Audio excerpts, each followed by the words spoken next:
Bon. Bonjour et bienvenue dans ce nouvel épisode du podcast. Alors, aujourd'hui, je suis particulièrement ravie d'accueillir Élodie Sueur Monsner, qui est photothérapeute. Alors, photothérapeute, quand on entend ce mot, c'est vrai que ça a une auréole, un petit peu de mystère. On se demande qu'est-ce qui se cache derrière ce terme. Et Élodie, évidemment, tu vas te présenter, mais je sais que tu as un parcours un petit peu atypique, multifacette, certainement multipassionné. Et tu es comédienne, auteure, photojournaliste, puis thérapeute. Et alors, tu utilises cet outil, la photothérapie, et j'avais envie, déjà évidemment, tu vas nous expliquer en quoi ça consiste et quel a été ce moment un petit peu, peut-être un moment charnière où tu t'es dit, tiens, c'est quelque chose que j'ai vraiment envie de développer. D'accord. Eh bien, bonjour Isabelle, merci beaucoup de m'accueillir chez toi. Je suis ravie d'être là. Alors effectivement, moi j'ai un parcours assez atypique. J'ai fait beaucoup de choses dans ma vie, je me suis beaucoup cherchée, mais il y a toujours quand même, quand on regarde tous les métiers que j'ai faits, il y a toujours un fil conducteur qui est vraiment la compréhension de la nature humaine. Parce que j'ai été comédienne, j'ai été metteur en scène, j'ai été auteur, j'ai été journaliste, photojournaliste, photographe, photothérapeute, et puis maintenant je suis thérapeute du corps et de l'image et photothérapeute. Alors en fait, moi j'ai été déjà je suis fille de psychanalyste, de psy, donc j'ai vraiment baigné dans la marmite depuis toute petite puisque le cabinet de ma mère était à la maison, donc je pouvais écouter les séances à loisir. Donc c'est moi j'ai toujours été vraiment passionnée par cette quête de comprendre comment on guérit. Comment on atteint la version la plus saine de soi-même? Alors, je dis pas la plus haute ou la meilleure, c'est pas ça qui m'intéresse. C'est comment on atteint cette paix intérieure, ce potentiel de joie de vivre, cet élan de vie que malheureusement j'ai perdu très jeune, parce que j'ai eu pas mal d'épreuves, de traumatismes. Et ça a vraiment été ma quête, c'était vraiment de retrouver cet élan de vie, cette joie de vivre. Et donc, qu'est-ce qui fait qu'il y a des gens qui guérissent et d'autres qui guérissent pas? Donc, j'ai quand même été toujours très animée et passionnée par répondre à cette question. Et puis avec mes parents psy, bah, c'était quand même aussi intéressant de baigner dans ce milieu. Donc j'ai fait plein de métiers, je me suis beaucoup cherchée. Et puis j'ai été photojournaliste pendant quelques années. Et puis suite à un reportage photo sur l'acceptation du corps avec une jeune fille que j'ai suivie pendant à peu près 6 mois, euh, je me suis aperçue que quand on faisait des photos ou quand elle regardait les photos, ça déclenchait chez elle beaucoup d'émotions. Soit tout d'un coup, elle pouvait se mettre à pleurer, elle pouvait se mettre à avoir des fous rires, elle pouvait être en colère. Enfin, vraiment, ça déclenchait chez elle des émotions très, très fortes. Et puis, elle a perdu 20-25 kilos suite au reportage que j'ai fait. Donc, du coup, ce qui était quand même assez incroyable, elle a pas fait de régime, enfin vraiment. Donc, c'est là où j'ai compris la notion de kilo émotionnel, c'est-à-dire que le corps prenait en charge des choses à notre place. Et donc, j'ai essayé de comprendre pourquoi elle avait perdu ces 20 kilos avec moi à travers cette expérience du reportage. Et donc, j'ai compris qu'en fait, on avait posé des mots sur les mots, que le fait de la prendre en photo, ça avait déclenché des émotions qu'elle s'était autorisée à vivre et à libérer, et que du coup, son corps n'avait plus besoin de prendre en charge toutes ces émotions qui étaient stockées en elle depuis toutes ces années, puisque finalement, on l'avait fait ensemble sans s'en rendre compte.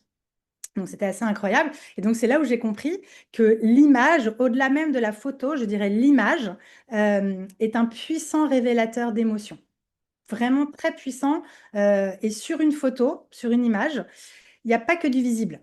Il y a aussi de l'invisible. Il y a des émotions, il y a des sensations, il y a de l'énergétique. Il y a plein, plein de choses que notre inconscient va capter sans passer par le mental. Et donc, ça va déclencher en nous nos émotions. Ça va aller directement là où ça se passe. Voilà. Mais je développerai peut-être ça un peu plus tard. Mais en tout cas, suite à ce reportage, en fait, cette jeune fille a écrit un livre où elle a raconté cette expérience. Et suite à la sortie du livre, en fait, j'ai beaucoup de femmes qui m'ont écrit et qui voulaient que je fasse ce que j'avais fait avec cette jeune fille. Mais je ne savais pas vraiment ce que j'avais fait avec cette jeune fille. Moi, j'étais photojournaliste. Je voulais surtout pas faire comme mes parents, mais alors pas du tout aller dans la thérapie. Et puis en fait, j'ai eu tellement, tellement, tellement de demandes que j'ai fini par me dire, bah attends, là, la vie, elle Ouais. te mène quelque part, vient te prendre par la main, tu peux pas le refuser, il faut que tu ailles voir ce que la vie te propose. Et puis en fait, j'ai eu tellement de demandes que j'ai créé ma méthode au fur et à mesure de déjà ce qui pour moi avait fonctionné parce que j'avais 40 ans à ce moment-là de ma vie. J'avais déjà beaucoup, beaucoup travaillé sur moi. J'avais expérimenté énormément de thérapies, j'ai beaucoup travaillé avec des chamans, avec des guérisseurs. J'avais sûrement essayé toutes les thérapies du monde. Donc j'avais quand même compris que pour que la guérison se fasse définitivement, il fallait que ça passe par le corps. Il fallait que les prises de conscience, et finalement aujourd'hui je peux dire que les émotions, soient revécues par le corps pour être libérées. Donc bah, j'ai créé ma méthode comme ça, forte de ma propre expérience à moi thérapeutique, qui m'avait beaucoup aidée. Et puis, au fur et à mesure, j'ai créé ces outils avec les clientes, les patientes qui arrivaient. Et puis ensuite, j'ai eu énormément de médias qui ont mis en lumière cette méthode. Et ensuite, on est venu me chercher pour l'enseigner. Voilà. Et aujourd'hui, bah, ça commence vraiment à être reconnu. J'ai coécrit le livre aux éditions Erol. Euh, et puis là, je vais l'enseigner à l'université. On est venu me chercher pour l'enseigner maintenant à l'université. Donc, reconnaissance suprême. Ah oui, c'est formidable. C'est Ouais. formidable et j'aime bien quand tu dis cette manière de, comme quoi c'est très important de se reconnecter à son corps, parce que pour faire le parallèle avec le yoga, souvent, voilà, on est toujours dans le mental et on fait pas ce lien esprit-corps. Donc, je trouve que c'est très intéressant que par la photo aussi, on arrive à revenir à son corps et d'ailleurs, hein, la plus belle expérience, c'est cette jeune fille qui a perdu ses kilos, comme quoi, voilà, passer par les ressentis du corps, ne pas rejeter ça, c'est extrêmement libérateur. Ah, c'est plus que libérateur. En fait, pour moi, c'est la base. C'est-à-dire qu'on est dans une société, en tout cas en Occident, où le corps a été vraiment diabolisé. On a vraiment mis de côté ce corps. Or, notre corps, c'est notre outil principal pour recevoir les informations, pour pouvoir nous guider dans la vie, pour pouvoir savoir si c'est juste ou pas juste pour nous. Ça peut pas être le mental qui nous guide dans la vie. Sinon, c'est des injonctions, c'est des choses qui ne nous sont pas personnelles. Euh, et les émotions, c'est vraiment quelque chose aussi qui a été mis de côté. C'est-à-dire qu'on nous a un peu interdit de vivre nos émotions, que c'était pas bien.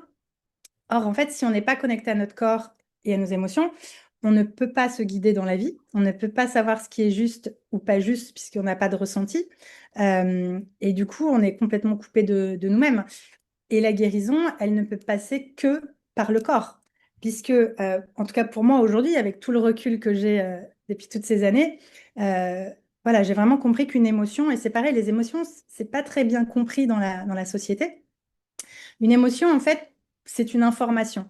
Euh, Déjà, pour moi, il n'y a pas d'émotion positive parce que pour moi, la joie, c'est notre état naturel. Voilà, on est arrivé dans la joie. L'élan de vie, la biologie nous demande d'être dans la joie pour pouvoir grandir, pour pouvoir évoluer, pour pouvoir avancer dans la vie, pour pouvoir évoluer. Ça ne peut se faire que dans l'élan de vie et l'élan de vie, c'est la joie. Et puis malheureusement, pour beaucoup, on a perdu cet élan de vie à un moment de notre vie. Et pour moi, une émotion, elle est forcément à ressenti négatif, puisqu'elle vient nous donner une information. Et elle vient nous donner l'information qu'il y a un conflit intérieur et que quelque chose n'est pas accepté dans la réalité. Donc, on a les émotions, ça nous sert à nous donner des informations sur nous, uniquement sur nous. Hein. Une information, c'est biologique et égotique, puisque c'est notre ego qui va décider à un moment si cette information, elle est acceptable ou pas. Si elle est acceptable, ça ne change pas notre état qui est censé être la joie. Et si c'est pas acceptable pour X raisons, eh bien en fait, ça va créer un conflit, hein, un décalage avec la réalité qui va nous donner une émotion peut-être de colère, de peur, de tristesse, peu importe. Et en fait, ça nous donne l'information que quelque chose n'est pas accepté. Mais si on n'écoute pas ces informations, ben en fait, on ne peut pas guérir et on ne peut pas avancer dans la vie, en fait. Et du coup, si on n'écoute pas si on ne vit pas ces émotions, ben, elles vont se stocker dans le corps. Et puis, bah, c'est notre corps qui va les prendre en charge. Et puis, si on les prend toujours pas en charge, bah, ça va peut-être se transformer en symptômes ou d'autres choses comme ça qui seront pas, qui vont déséquilibrer le corps. Voilà. Donc, le corps, c'est essentiel. Oui, je suis bien d'accord, je te rejoins complètement là-dessus. Et alors, la photothérapie, donc là, vais te citer, hein, permet de se mettre à nu sans devoir s'expliquer verbalement. Alors, en quoi passer par l'image contourne-t-il les résistances justement du mental, hein, dont tu viens de parler, là où la parole échoue parfois? OK. Alors, déjà, ce que je tiens à préciser, c'est moi, j'utilise l'image de la personne. C'est pas de l'art-thérapie. C'est-à-dire que je vais pas faire de la photo à quelqu'un pour qu'il puisse libérer ses émotions. Moi, je vais l'utiliser l'image de soi-même. C'est la confrontation à sa propre image que moi, j'utilise dans ma méthode. Donc, comme je te disais, sur une photo ou sur un miroir, hein, puisqu'on peut utiliser des images extérieures, même intérieures, avec la visualisation, euh, il y a plein d'émotions sur une photo ou sur une image. Sur notre visage, en fait, il va y avoir toute notre histoire, toutes nos émotions. Tout ce qu'on ne veut pas voir va être sur notre visage et dans notre regard. Le regard, c'est ce qu'on appelle le miroir de l'âme. Moi, si je regarde un visage, je peux te raconter l'histoire de la personne parce qu'on voit tout. Et donc, quand je vais prendre l'outil que j'ai appelé le portrait thérapeutique, c'est un outil où je vais prendre en photo le visage. Je vais figer le visage, ce qui va nous permettre de voir les émotions. Et donc, du coup, quand la personne va se confronter à son image, va se regarder, en fait, la photo, les émotions sur la photo vont venir directement toucher les émotions dans le corps. Et Hmm. ça va déclencher dans son corps ce qu'il y a sur la photo. Donc, en fait, ça passe pas par le mental. Donc, ça passe pas par les résistances du mental. Donc, c'est pour ça que c'est très puissant et que ça va beaucoup plus vite que la thérapie classique, parce que l'image déclenche en miroir. On pourrait même dire que l'image est un miroir de l'inconscient. Et donc, l'image, en la regardant, elle va venir directement dans notre corps, déclencher tous les conflits, les traumas, les émotions. Et donc, ça va permettre de faire des liens avec son histoire, avec des choses qu'on doit libérer. Ça va permettre de reconnaître les émotions, les nommer, s'autoriser à les vivre pour les libérer. Donc, c'est un outil extraordinaire, vraiment. C'est un sacré raccourci finalement par rapport à une thérapie classique, etc. J'ai l'impression que là, on va droit au but, quoi. Exactement. Moi, j'ai créé ce que je trouvais qui manquait à la thérapie de mes parents, qui est une thérapie qui est super, hein. La thérapie classique et psychanalytique, elle est très intéressante, mais pour moi, elle n'est pas suffisante et elle est aussi très mentale. Et Mm. donc, moi, j'ai créé ce qui manquait à cette thérapie, c'est-à-dire le corps, que ça passe par le corps. Après, je garde toute la partie analytique, mettre du sens, nommer, exprimer, ça c'est très important. Mais ça doit passer par le corps, ça doit être vécu et ressenti dans le corps pour libérer. Une émotion, elle sert juste à être vécue en fait, pour avoir l'information.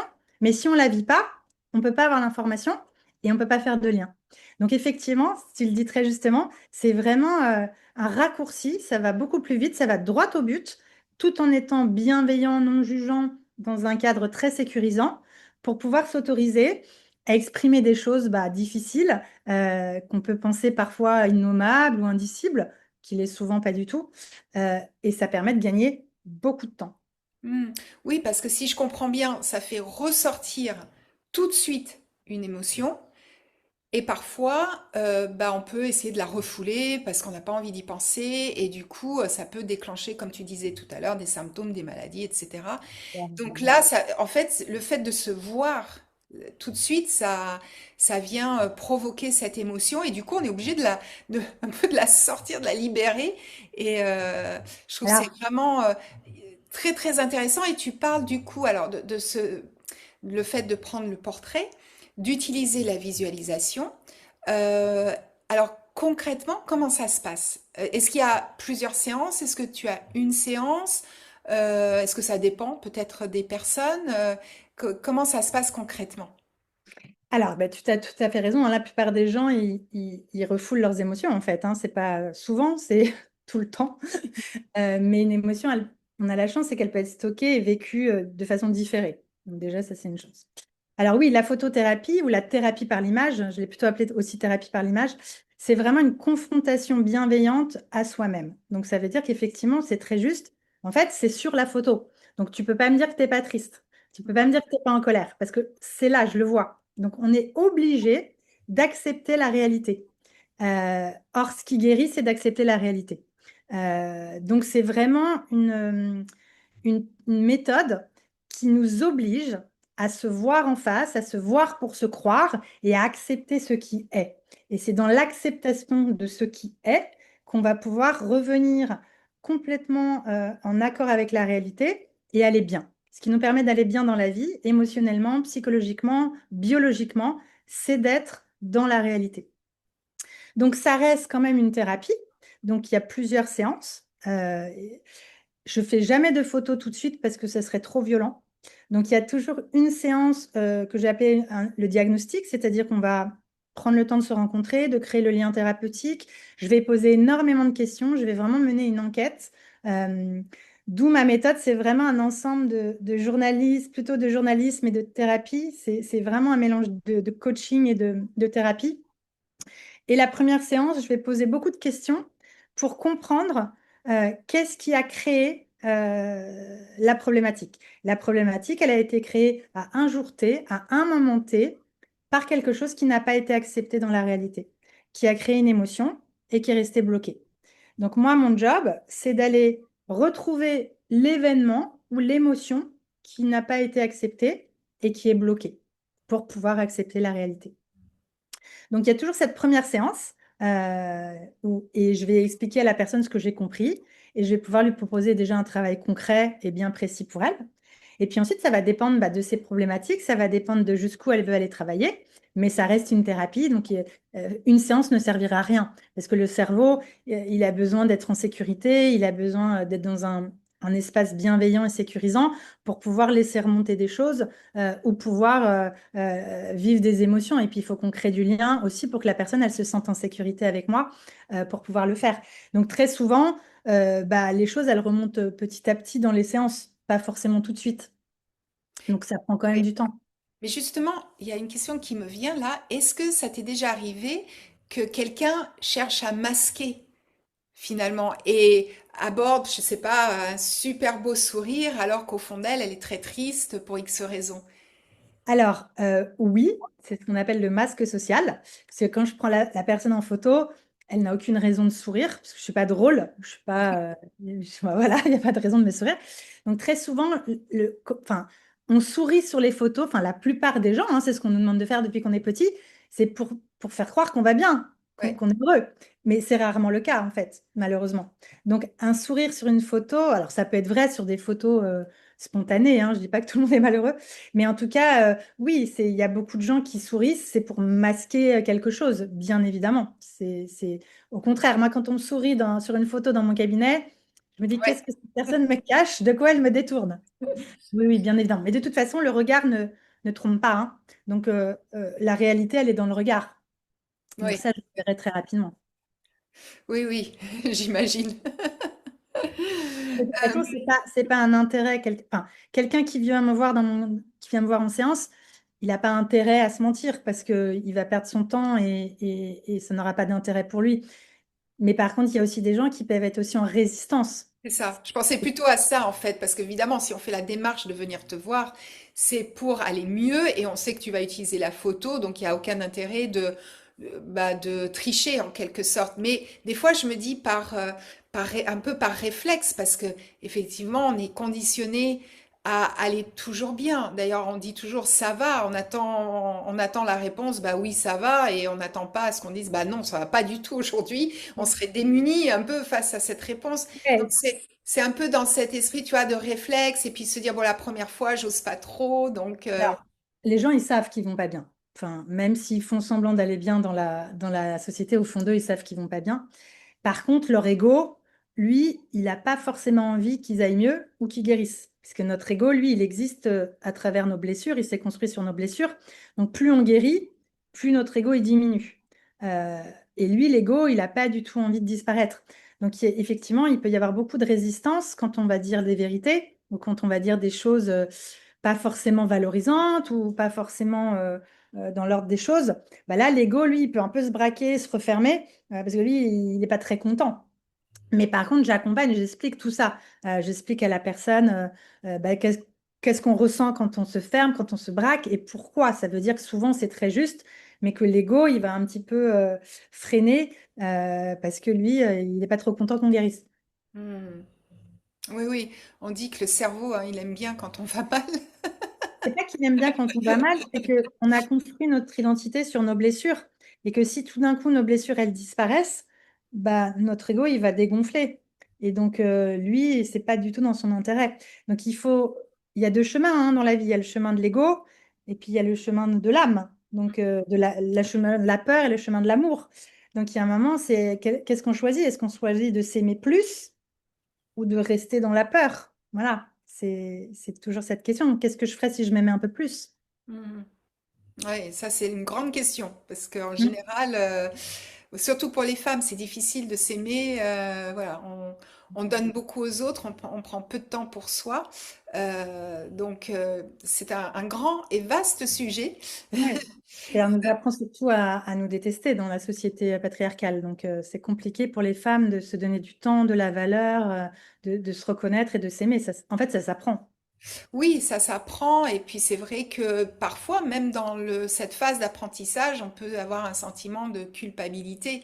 On se dit non mais attends, je prends du temps pour moi alors que je devrais faire ci et ça, toujours pour quelqu'un d'autre, que ça soit au niveau professionnel, pour ses enfants, pour son compagnon, etc. Donc c'est vrai c'est quelque chose là, il doit y avoir aussi pas mal de résistance face à Et ça. surtout, ça passe par le corps. Souvent, en fait, le seul statut reconnu dans la société patriarcale, c'est celui d'une mère. Et souvent, tu as beaucoup de femmes qui vont prendre du poids, par exemple, pour être des bonnes mères. Mhm. C'est-à-dire, justement, bah, être une femme idéale dans la société patriarcale, ça prend beaucoup de temps et beaucoup d'argent. Et donc, il y a beaucoup de femmes, pour pas être reprochées de prendre du temps pour elles, de prendre de l'argent pour elles, en fait, elles vont prendre du poids, elles vont être en surpoids pour être des bonnes mères. Et justement, ne pas qu'on leur reproche d'être une femme, en Mhm. fait. Et j'ai beaucoup de femmes comme ça dans mon cabinet qui n'arrivent pas à perdre du poids parce qu'inconsciemment, bah, c'est un bénéfice d'être en surpoids pour être une bonne maman. Mhm. Ça Ouais. rejoint ce que tu dis. Oui, oui, ça va loin quand même. Et alors Ah, justement, donc j'imagine que tu interviens dans des problématiques très diverses, surpoids, troubles alimentaires, on en a parlé, dépression, confiance en soi, etc. Mais est-ce qu'il y a un profil que tu as pu détecter qui est quand même, voilà, qui vient plus souvent te voir, et si oui, lequel? alors oui, il y a un profil qui vient particulièrement me voir. Déjà, c'est 95% de femmes, parce que les femmes travaillent plus sur elles que les hommes. Donc, ce sont des femmes âgées entre 30 et 60 ans, qui sont souvent, qui ont un problème de poids, de troubles du comportement alimentaire, qui se détestent et qui majoritairement, sans le savoir d'ailleurs, ont vécu des violences sexuelles. Parce qu'il faut savoir qu'une des premières causes du surpoids des femmes, ce sont les violences sexuelles. Pour se protéger, ne plus être désirable et mettre une limite. Et donc, c'est majoritairement des femmes un peu en surpoids ou en sous-poids qui n'arrivent pas à avoir le corps qu'elles aimeraient et qui ont beaucoup de traumas, de blessures. Elles ne font pas de lien et dans la société, on est vraiment dans une société qui valorise beaucoup la violence, dans la culture du viol, et elles font pas de lien avec leur mal-être, leur poids, mais malheureusement, ce sont majoritairement des femmes qui ont vécu des violences sexuelles. Mhm. Parfois en le sachant, parfois en le sachant pas, et qui ne font pas de lien. Mais la violence détruit bien plus que les gens savent ou pensent. Euh, et voilà, c'est un peu malheureusement beaucoup, beaucoup de femmes qui ont vécu ça. Ouais, ouais. Voilà. Et est-ce que tu as aussi donc des femmes qui vont peut-être pas te le dire ouvertement, ou peut-être que oui, qui sont dans la transition aussi de la ménopause et qui du coup bah, voient le corps se transformer, prendre là aussi peut-être un peu de poids. Voilà, on a un changement physique qui est inévitable. Et du coup, est-ce que c'est quelque chose qu'on t'a déjà partagé ou que tu as deviné parce que voilà, en questionnant, en Alors, menant ton enquête, comme tu nous disais. ouais. Alors oui, bien sûr, c'est un peu l'âge des femmes qui arrive dans mon cabinet, hein. la ménopause. Déjà, moi, je pose souvent la question de toute façon, donc voilà. Mais c'est vrai qu'il y a beaucoup d'incompréhension sur la ménopause, il y a beaucoup de fausses croyances sur la ménopause. Et en fait, j'ai vraiment remarqué que les symptômes de la ménopause dépendaient de notre propre vision de la ménopause et de ce qu'on en faisait, en fait. Parce que j'ai des femmes qui ont énormément de symptômes et j'ai des femmes qui n'ont pas du tout de symptômes. Et donc, du coup, souvent, pour beaucoup de femmes, la ménopause, c'est la fin de la vie, c'est la mort, c'est la fin de la sexualité, c'est la fin de la féminité, alors que ça n'a aucun rapport, c'est juste la fin de la fécondité, c'est tout. Effectivement, il y a des changements d'hormones, il y a le système qui se ralentit, mais ça ne parle en rien d'autre chose que de la fécondité, en fait. Donc, si on a déjà eu des enfants et qu'on n'en veut plus, c'est très bien, enfin, il y a pas de sujet, en fait. Donc, je vais beaucoup rappeler ce que c'est, travailler sur qu'est-ce qu'elle projette sur la ménopause, quelle est l'image de la ménopause pour elle, de pouvoir le déconstruire et en faire quelque chose de normal, de naturel et capable d'enjeu dans sa vie de femme. Oui, oui, mais là encore, c'est la société qui nous met un petit peu, voilà, on sert plus à rien et du coup, on se sent un petit peu écarté de la société. Donc, C'est parfois, des totalement fois, faux, hein. ouais, et oui, et on a tellement de choses à offrir, au C'est contraire. juste, c'est juste l'arrêt de la fécondité. Mais comme le seul rôle reconnu par la société, c'est d'être une mère, si on n'est plus la capacité d'être une mère, pour la société, on ne sert plus à rien. Oui, c'est Or, ça. je dis souvent que pour moi, la femme ménopausée, c'est ce qu'on appelle la femme sage dans les archétypes. C'est la femme, justement, qui va pouvoir profiter de la vie, qui va pouvoir transmettre, qui a compris, qui s'est guérie, en général, qui a un peu plus d'argent.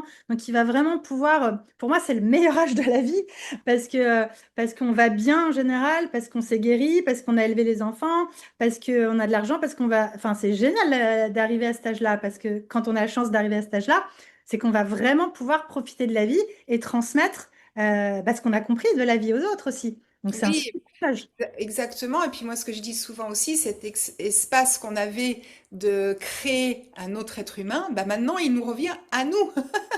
Donc c'est notre propre espace où on peut justement être très créatif, faire des choses pour soi. Donc Et puis à la c'est ménopause, on a nos perceptions de l'invisible qui s'ouvrent. Justement parce que cette énergie qui n'est plus utilisée à créer un enfant, elle est utilisée à la création de manuels de soi-même. Et donc du coup, on est beaucoup plus sensible à l'intuition, à l'invisible. On est beaucoup plus créative, on est beaucoup plus connecté à soi-même en fait. Donc c'est un âge qui est, je trouve, merveilleux. Hmm. Oui, Et oui. je peux permettre de le dire parce que j'ai 49 ans, donc voilà, je suis dedans. Alors aussi, je voulais, bon, bien sûr, se faire photographier, je comprends cette démarche hein, pour aller mieux, etc. Mais pour certaines personnes, malgré tout, ça peut quand même être douloureux de se retrouver face à son portrait, parce que j'imagine qu'on a, même si on se regarde tous les jours dans le miroir, on a une certaine vision de notre représentation qui n'est pas la même quand on se fait prendre en photo, surtout quand c'est dans un but thérapeutique. Euh, et du coup, comment fais-tu justement pour rendre ce moment un peu plus... alors peut-être certaines personnes n'ont aucun problème, mais d'autres plus. Donc comment fais-tu pour rendre ce moment plus facile, oui, plus acceptable? Déjà, ce sont des personnes qui viennent me voir, donc c'est des personnes qui sont prêtes Oui. à le faire. Je force personne. Et c'est des gens qui ont réfléchi. Souvent, on me dit, ah, ça fait 2, 3 ans que je regarde votre site, j'étais pas prête, maintenant je suis prête.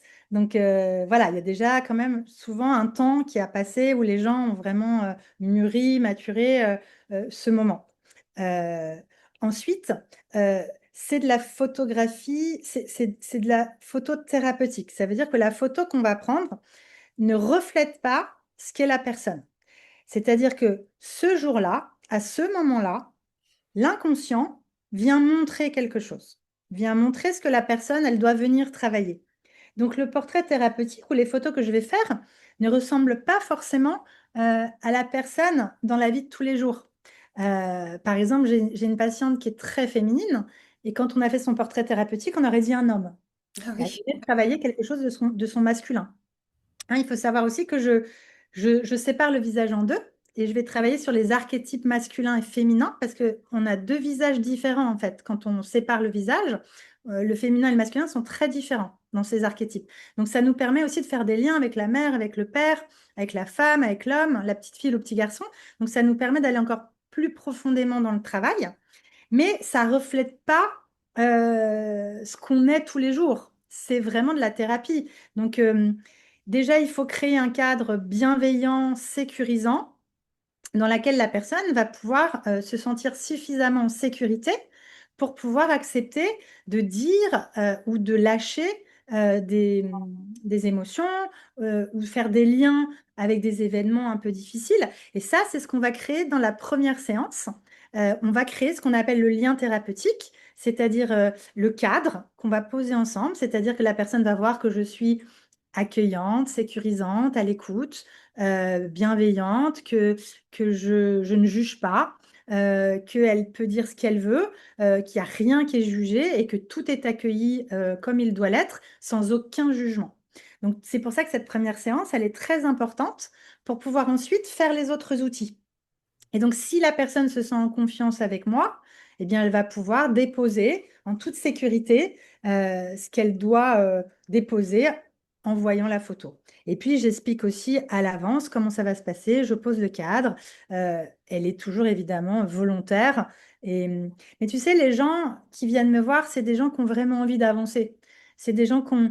Je récupère beaucoup, beaucoup de gens en errance thérapeutique parce que bah, il y a peu de thérapeutes encore qui mettent des mots sur les violences sexuelles, qui posent des questions, qui vont vraiment chercher. Donc, c'est très soulageant, en fait, pour les gens d'avoir des réponses, d'avoir du sens, de pouvoir mettre les bons mots sur les mots Mhm. et de pouvoir vivre leurs émotions, en fait. C'est extrêmement libérateur. C'est Ouais. formateur. Donc, ils sont plutôt demandeurs de ça. Ça permet vraiment de déposer finalement et c'est peut-être moins intimidant que pour certaines personnes en tout cas que d'aller consulter un psychanalyste, un psychologue ou autre. Euh, Bah, ça ça peut passe, ça peut pardon. dédramatiser en fait le Totalement. sujet aussi. Et puis souvent, c'est beaucoup moins fort que, enfin, c'est beaucoup moins pire ce qu'ils ont fait. C'est pareil, la photothérapie, moi, je suis thérapeute aussi. Après, je me suis formée en traumatologie. Enfin, aujourd'hui, je suis thérapeute du corps et de l'image. Je vais pas forcément utiliser la photographie pour tout le monde. Ça correspondra pas à tout le monde. Quand on va très très mal, ça ne sert à rien de voir qu'on va très très mal, en fait. Enfin, la photothérapie, je vais l'utiliser quand on est prêt à s'accueillir, à regarder la réalité et à s'accepter. Mais je ne vais pas l'utiliser si quelqu'un, par exemple, va très très très mal. Ça n'a Oui, c'est aucun pas intérêt. systématique. Tu Oui, vois? Donc, je oui, vais adapter mes outils en fonction des besoins de la personne. Mais par exemple, je peux utiliser le miroir ou une photo d'identité comme premier outil pour que ça soit plus doux, euh, plus simple comme accès. Le portrait thérapeutique, c'est assez confrontant. Donc, je vais peut-être utiliser d'abord d'autres outils moins confrontants pour pouvoir y aller progressivement et en douceur. Donc, ça va dépendre du problème, ça va dépendre de la personne et ça va dépendre de ce dont elle a besoin. oui, Mais oui. ça paraît très dur, mais en fait, ça n'est pas tant que ça. C'est très soulageant comme travail, vraiment. Ça va beaucoup plus vite, en plus, on va droit au but, on va là où ça se passe. Euh, c'est merveilleux, en fait. On ne perd pas de temps. Le corps, il peut pas mentir. Le mental, il ment, mais pas le corps. Mhm, Moi, je dis souvent à mes élèves, ne croyez pas vos patients, croyez les symptômes. mhm. Parce que les symptômes, moi, me racontent la problématique de la personne. Mais la personne, elle peut être dans le déni, dans l'illusion, elle peut se raconter des mensonges et puis elle n'a pas les informations, donc elle ne fait pas les bons liens en général. Si on prend du poids, c'est pas pour rien, c'est parce que le corps va nous protéger de quelque chose. Mais on me dit souvent, bah oui, j'ai grossi parce que j'ai déménagé. Mais ça n'a aucun sens. Ça n'a pas de lien. Oui, j'étais stressée. Ça n'a pas de sens. On grossit pas parce qu'on est stressé. Tu vois? Donc Ouais, en ouais. fait, c'est soulageant pour les gens de comprendre rapidement bah, ce qu'ils ont en fait. Et moi, je ne laisse jamais partir quelqu'un sans lui avoir expliqué ce que j'ai compris et ce qui, pour moi, il a. Mais après, je n'ai pas la vérité et je mets évidemment tout au conditionnel parce que je ne peux rien affirmer. Je peux que faire des propositions. Mais en général, c'est toujours très juste parce que le corps, il ment pas. Et quand il y a émotion, il y a conflit derrière. Donc, l'émotion m'amène au conflit. Donc, euh, donc, les gens, ils sont libérés, vraiment. Eh ben écoute, c'est vraiment une approche, je trouve innovante, passionnante, vraiment à découvrir si on a justement un besoin. Bien sûr, je mettrai tous les liens pour te retrouver. Et tu fais évidemment en présentiel ou ça peut aussi se... Alors, je fais en visio et en présentiel, mais je travaille avec des gens un petit peu partout en France, dans le monde. Euh, D'accord. mais on peut tout à fait faire en visio. Et surtout, voilà, on va pas commencer par la photothérapie. Voilà. C'est très important de le dire parce que ça peut être effrayant. On va parfois utiliser la photothérapie qu'à la troisième ou la quatrième séance parce qu'il faut être prêt, il faut être dans les bonnes conditions. Et puis, parfois, ça ne sera pas ça dont la personne elle aura besoin, en fait. Je peux aller chercher des émotions autrement que par de l'image. Ça peut être aussi juste par la parole. Euh, avec mes connaissances des symptômes, je peux très rapidement savoir quel est le trauma ou le conflit juste avec les symptômes du corps. Ça me Mhm. suffit pour aller chercher la problématique. Donc, ça peut être en visio, en présentiel à Biarritz. Euh, et après, ça peut être aussi, j'ai des programmes en ligne. Enfin, voilà, il y a plein de De choses toute sur façon, mon site. je mettrai tous les liens dans la description. Et alors, Élodie, je termine toujours par cette question. Si tu as un rituel bien-être ou beauté, est-ce que tu acceptes de partager avec nous? Oui, alors déjà, bah, on va dire que mon premier rituel beauté, c'est de vivre mes émotions, euh, puisque ça me permet de ne rien stocker. Ça me permet, pour moi aujourd'hui, vivre une émotion, c'est comme respirer ou boire de l'eau. C'est vraiment quelque chose. Donc tous les matins au réveil, me dis, salut Hello, comment tu vas? Comment tu te sens? Dans quel état tu es? Et en fait, je vais me checker comme ça régulièrement dans la journée. Et si j'ai une émotion, je vais la vivre. Et si je peux pas la vivre sur le moment, je vais la vivre plus tard. Et surtout, je vais chercher l'information de ce que je dois accepter. Donc ça, déjà, bah, ça permet de pas avoir de rides, de pas être tendu, Oui. de pas que mon corps empathisse de mes émotions, parce que des émotions non vécues créent des symptômes, créent peut-être parfois de la dépression. Et j'ai écrit un article dans Top Santé il n'y a pas longtemps, justement, sur les conséquences physiques de ne pas vivre ces émotions.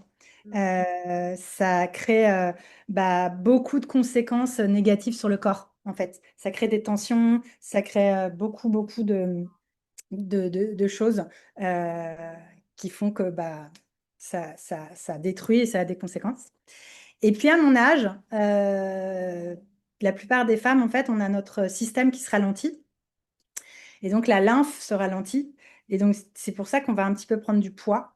Donc en fait, je relance ma lymphe tous les matins et tous les soirs par des petits exercices pour la relancer et réactiver mon système lymphatique qui a un peu tendance à la cinquantaine à stagner, à se bloquer et faire qu'on va prendre du poids, être gorgé d'eau et autant sur le visage que sur le corps. Et ça me permet que ça circule beaucoup mieux. Et c'est un super tips. Donc, Oui. vivez vos émotions et relancez votre lymphe si vous avez la cinquantaine. Bon, bah écoute, c'est de très bons conseils et un très beau mot de la fin. En tout cas, bah écoute, je te remercie beaucoup, Elodie, d'avoir partagé ce moment avec nous. Très heureuse de cet échange et je pense que ça pourra vraiment faire écho à de nombreuses femmes. Que je vais inviter à au moins aller voir les liens pour te retrouver. Et puis, à toi qui as écouté cet épisode, eh bien, je te dis à très vite pour une nouvelle écoute.